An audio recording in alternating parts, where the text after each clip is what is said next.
Welcome to social post. నేను Nihal. So మనం life insurance తీసుకుంటున్నాం అంటే దానికి ఎలాంటి ఫార్ములా అప్లై చేయాలి? ఎలా చేయాలి? దీని గురించి మాట్లాడడానికి మధు గారు ఉన్నారు. Financial planner. సార్‌తో మనం మాట్లాడదాం. Hello sir, welcome to social post. Hello Nihal garu. Sir, ఇప్పుడు మనం లైఫ్ ఇన్సూరెన్స్ అనేది మనం తీసుకున్నాం. సో దానికి మేజర్ ఫార్ములా ఏం చెప్తారు మీరు? సో మీరు కూడా ఒక ఇన్సూరెన్స్ ఫీల్డ్‌లో ఉన్నారు కాబట్టి, సో ఎలాంటి జాగ్రత్తలు తీసుకోవాలి? దాని తర్వాత క్లెయిమ్ చేసుకోవడానికి ఎలాంటి జాగ్రత్తలు తీసుకోవాలి? సార్, ఈ విషయంలో గత 15 సంవత్సరాల నుంచి నా ఎక్స్‌పీరియన్స్ చెప్తాను. అంటే చాలా మంది ఇప్పటికి కూడా దాన్ని అర్థం చేసుకునే ప్రయత్నం కూడా చేయట్లేదు. ఇప్పటికి కూడా ఇప్పటికి కూడా. అంటే మీ దగ్గరకొచ్చిన ఏమైనా కంప్లెయింట్స్ ఉన్నాయా సార్? మా దగ్గరకొచ్చిన వాళ్ళకి 99% మా ఫార్ములా అప్లై చేస్తాం. 99% ఏదో 1%లో మాకు అవ్వట్లేదు సార్, ఇలా తీసుకోవడం అంటారు. That's okay. ఎందుకంటే something is better then nothing అన్నట్టు ఇస్తాము. బట్ ఆఫ్టర్ 1-2 ఇయర్స్ జర్నీ తర్వాత మేము ఇవ్వాల్సిన కవరేజ్ వాళ్ళకి ఇచ్చేస్తాం బై ఎనీ కాస్ట్. ఎందుకనంటే మేము దీన్ని బిజినెస్ లాగా చూడము. మిగతా అన్ని బిజినెస్ లాగా చూస్తాం. లైఫ్ ఇన్సూరెన్స్ మాత్రం ఫ్యామిలీకి మేము ఇవ్వాల్సిన ఆన్సర్ ఉంటుంది సార్. అది మేము ఎన్ని కేసులు చూసామంటే 2020లో కొంతమందికి సమాధానం చెప్పలేకపోయినాం. యాక్చువల్‌గా ఈ కోవిడ్ వచ్చినప్పుడు భార్య పిల్లల దగ్గర నుంచి కాల్ వస్తా ఉంటది. మ్యూచువల్ ఫండ్ మన దగ్గరనే, కార్ మన దగ్గరనే ఉంటది. కానీ లైఫ్ ఇన్సూరెన్స్‌కి వచ్చేసరికి లైఫ్ ఇన్సూరెన్స్ అసలు ఉన్నదా? లేదా? అసలు ఉంటే మనం ఎంత కవరేజ్ ఇచ్చినాం? ఇస్తే ఆ కవరేజ్ సరిపోయిందా? లేదా? అనేది చాలా కేసులు చూసాం. మన వాళ్ళు ఏంటంటే అన్ని బాగున్నప్పుడు ఈ ఇన్సూరెన్స్ అనే మాటనే నచ్చదు ఎవరికి. మీరు చూడండి, నార్మల్‌గా ఏ ఫంక్షన్‌లో ఇన్సూరెన్స్ గురించి డిస్కస్ చేస్తారు? ఏ పార్టీలో చేస్తారు ఇన్సూరెన్స్ గురించి? ఎక్కడా చేయరు. ఎక్కడైనా సరే ఖర్చుల గురించి, ఆదాయం గురించి ఇదే మాట్లాడుకుంటారు తప్ప కవరేజ్ నేను లేకపోతే ఏంటన్నది ఎవరు మాట్లాడరు. కానీ ఇంట్లో ఏదైనా చిన్నపాటి ప్రమాదం జరిగిన నీ ఇన్సూరెన్స్ కవరేజ్ ఎంత ఉందని ఫస్ట్ మాట్లాడతారు. అవును, వాస్తవం. మీరు ఎక్కడైనా సరే యాక్సిడెంట్ చూడండి, అక్కడ ఏంటి, ఈయన శాలరీ ఎంత, అది ఎవ్వరు అడగరు. ముందు ఈయన కవరేజ్ ఎంత ఉంది, అసలు ఏ కంపెనీలో ఉంది, ఈ డిస్కషన్ జరుగుతుంది. ఆ పోయిన తర్వాతనే ఎందుకు, ముందుగానే మనం ప్లాన్ చేయాలి ఫ్యామిలీకి. జనరల్ గా చాలా మంది ఇప్పుడు ₹1,00,00,000 కవరేజ్ అంటారు. ఇంకొంతమంది మన ఇన్సూరెన్స్ కవరేజ్ 10 రెట్లు ఉండాలంటారు. మరి ఇది అందరికి సూట్ అయ్యేలాగా ఒక ఫార్ములా క్రియేట్ చేసుకుంటే ఈజీ అయిపోద్ది అని నా ఉద్దేశం. నేను చెప్పేది కూడా అదే.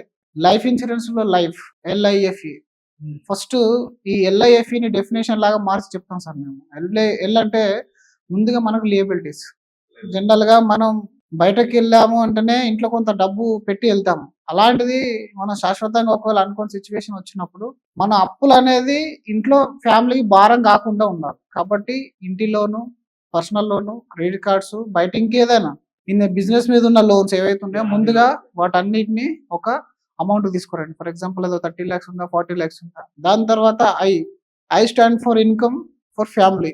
మనకి మనం లేనప్పుడు ఎంత కాలానికి ఇన్కమ్ వస్తే పిల్లలు సెట్ అవుతారు, అది మీ పిల్లల ఏజ్ ని బట్టి సెట్ అవుతుంది. మీరు చూజ్ చేసుకోవాలి. పిల్లల ఏజ్ అంటే ఫర్ ఎగ్జాంపుల్ ఇప్పుడు మీకు యంగ్ చైల్డ్ 5 years ఉన్నారు, ఎల్డర్ చైల్డ్ కాదు, యంగ్ చైల్డ్ అంటున్నాను. అందుకే యంగ్ చైల్డ్ 30 years వచ్చేంత వరకు నేను చెప్పేది జనరల్ గా మీ కవరేజ్ ఉండాలని చెప్తాము.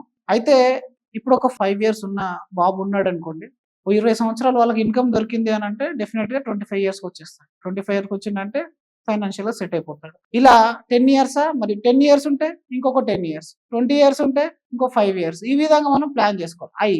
Income for the family.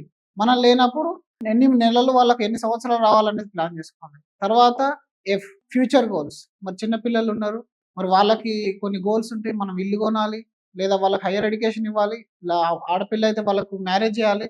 దానికి ఒక కాస్ట్ డిసైడ్ అయి ఉంటాం కదా మన లైఫ్ స్టైల్ని పట్టుకొని. అంటే ఫ్యూచర్లో పెరుగుతుంది తగ్గుతుంది, బట్ ఒక అందాజ అయితే ఉంటుంది. మరి మనకి ఈ గోల్స్ అన్నిటి కలిపి ₹1,00,00,000 ₹2,00,00,000 ఉంటుంది కదా. సో దాన్ని జమ చేయండి. దాని తర్వాత లాస్ట్ది LIFE. ఈ విషయంలోకి వచ్చేసరికి మనకి ముందుగా మనం ఏం చేసుకున్నాం, లేబిలిటీస్ అన్ని కూడా రాసుకున్నాం. తర్వాత ఇన్కమ్ నెక్స్ట్ 10 years, 20 years రాసుకున్నాం. తర్వాత ఫ్యూచర్ గోల్స్ అని రాసుకున్నాం. తర్వాత స్టాండ్ ఫర్ ఎమర్జెన్సీ ఫండ్. మరి మనం వెళ్ళిన తర్వాత మనం అందరం ఎమర్జెన్సీ ఫండ్ ఒక 6 నెలలు 1 year పెట్టమని చెప్తాం కదా. ఈ 6 నెలలు 1 year డెత్ అయినప్పుడు ఏమైతుంది, బయట ఖర్చులకు అయిపోతుంది. జనరల్ అది ఎవరు డిస్కస్ చేయడానికి ఇష్టపడరు ఈ విషయం. బట్ స్టిల్ డెత్ ఒక రోజు వచ్చిందని అంటే ఎమోషనల్ డ్యామేజ్ మనం ఏ విధంగా రికవర్ చేయలేము, బట్ ఫైనాన్షియల్ డ్యామేజ్ ని రికవర్ చేయలేదు. ఈ 4 కలుపుకొని ఇప్పుడు ఒక 2 లక్షలు, ₹1,00,000 జీతం ఉన్న వ్యక్తి ముందుగా నాకు 10 times లేకపోతే ₹1,00,00,000 అని చెప్పేసి స్ట్రైట్ అవే క్వశ్చన్ అడగకుండా ఈ క్యాల్కులేషన్ వెళ్ళాడండి. ఎంత ఈజీగా ఉంటుంది చూడండి. ఇప్పుడు నేను లాస్ట్ టైం కూడా ఒక వీడియోలో చెప్పాను, 2 కోట్ల ఇంటిలో ఉన్న వ్యక్తి ₹1,00,00,000 లైఫ్ ఇన్సూరెన్స్ కవరేజ్ తీసుకొని చనిపోతే మిగతా ₹1,00,00,000 కోసం బ్యాంక్ వాళ్ళు ఇల్లుని తీసుకుంటారు. దాన్ని యాక్చువల్ అమ్మేస్తే సగం రేటుకి వెళ్ళిపోయింది. అంటే నువ్వు ₹1,00,00,000 కవరేజ్ తీసుకున్నా కూడా నీ లైఫ్ స్టైల్ అనేది దానికంటే పెద్దది కాబట్టి ఆ ఆలోచన నువ్వు రాకుండా నువ్వు ₹1,00,00,000 తీసుకొని నాకు లైఫ్ ఇన్సూరెన్స్ కవరేజ్ ఉందని చెప్తాను. చాలా మంది స్ట్రెయిట్ గా ఫోన్ చేసి అడుగుతారు సార్. నాకు అర్థం కాదు సార్, నాకు ₹1,00,00,000 సరిపోతుందని చెప్తాను. నువ్వెవరు డిసైడ్ చేయడానికి ₹1,00,00,000 సరిపోతుందని? నీ ఫ్యామిలీ యొక్క ఎంటైర్ సిచ్యువేషన్ అనేది మారకుండా ఉండాలి కాబట్టి దానికి ఎంత కావాలో అంత తీసుకోవాలి, కానీ ఇంకా 1,00,00,000 తీసుకోవడం కంటే నార్మల్గా ఉండడం బెటర్. ఎందుకంటే అదన్నీ ఇన్వెస్ట్మెంట్ అయిపోతుంది. అందుకే 2 రకాల ప్రజలు ఉంటారు. ఒకరి వాళ్ళ ఇన్కమ్ మీద డిపెండ్ అయ్యే వాళ్ళు, వాళ్ళ ఇన్కమ్ మీద డిపెండ్ కాని వాళ్ళు. ఇప్పుడు ఊర్లలో ఒక 10-20 ఎకరాల పొలాలు ఉన్నాయి, మంచి ఆదాయం వస్తుంది, లేదా రెంటల్ ఇన్కమ్ వస్తుంది అంటే వాళ్ళకి లైఫ్ ఇన్సూరెన్స్ అవసరమే లేదు. నిజానికి ఎవరికి కావాలి? మన ఇన్కమ్ ఆగిపోతే ఫ్యామిలీ సిచ్యువేషన్ చేంజ్ అవుతుంది అనుకున్నప్పుడు మాత్రమే మనకు లైఫ్ ఇన్సూరెన్స్ ఉండాలి. కాబట్టి దాని కవరేజ్ ఇలా డిసైడ్ కావాలి. నా ఫ్యామిలీకి ఎంత సరిపోతుందని.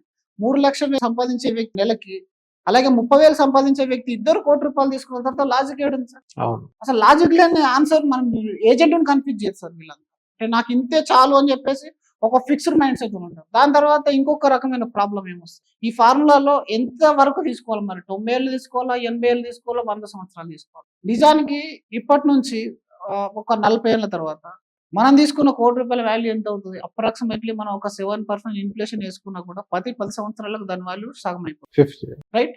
20 ఇయర్స్, 30 ఇయర్స్, 40 ఇయర్స్ అంటే 25 సంవత్సరాలు ఉన్న వ్యక్తి 40 సంవత్సరాలని కవరేజ్ తీసుకుంటే 65 సంవత్సరాల నాటి దాకా లైఫ్ ఇన్సూరెన్స్ ఉంది ₹1,00,00,000. అంటే ఈ ₹1,00,00,000 10 ఏళ్లలోనే 50 లక్షల వాల్యూ అయిపోతుంది. 20 ఏళ్లలో 25 lakhs, ఇంకో 40 ఏళ్ళకి వెళ్తే ఈ 6 లక్షలు 7 లక్షల వాల్యూకి అయిపోతుంది. మరి నువ్వు 90 ఏళ్ళు తీసుకుంటే దాని వాల్యూ ఏమవుతుంది? ఏదో నువ్వు పోతే పండుగ చేయాలన్నట్టు ఎందుకు అది? ఇప్పుడు నేను పోయిన తర్వాత ఎంతో కొంత నా ఫ్యామిలీకి రావాలి అనే కాన్సెప్ట్ వదిలేసి హయ్యర్ కవరేజ్ తీసుకో. కావాలంటే 60 తీసుకొని 65 ఇయర్స్ వరకు ఏదైతే ఉందో నీ ఎర్నింగ్ పీరియడ్ వరకు కంపల్సరీ కావాలి. ఎర్లీ స్టేజ్ డెత్ అయితేనే దీనికి లాజిక్. ఎర్లీ డెత్ అయితేనే నీకు యూజ్ అవుతుంది. నువ్వు 30 ఇయర్స్ పని చేసినావు, కార్పస్ బిల్ చేస్తావు కదా, మ్యూచువల్ ఫండ్ లోనో స్టాక్ లోనో ఇంకెక్కడో చేసేస్తావు కదా. అలా ఉన్నప్పుడు 65 అనేది మోస్ట్ రీజనబుల్. ఇంకా దానికంటే అవసరమే లేదు.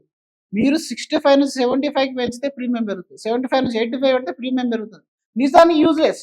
65 తర్వాత యూజ్లెస్ వంటలు అన్లెస్ మీరు చాలా డెట్లో ఉండి ఫ్యామిలీ ఏమైనా ఇబ్బందులు ఉంటాయి తప్ప కంటిన్యూ చేయాలి తప్ప. కావాలంటే దీన్ని గ్రాడ్యువల్గా పీరియాడికల్ పెంచుతూ వెళ్ళండి. ఎవ్రీ 5 ఇయర్స్ 10 ఇయర్స్కి ఒకసారి మీ లైఫ్ స్టైల్ అప్గ్రేడ్ అవుతుంది కదా, దాని ప్రకారం మీ సాలరీ పెరుగుతుంది కదా.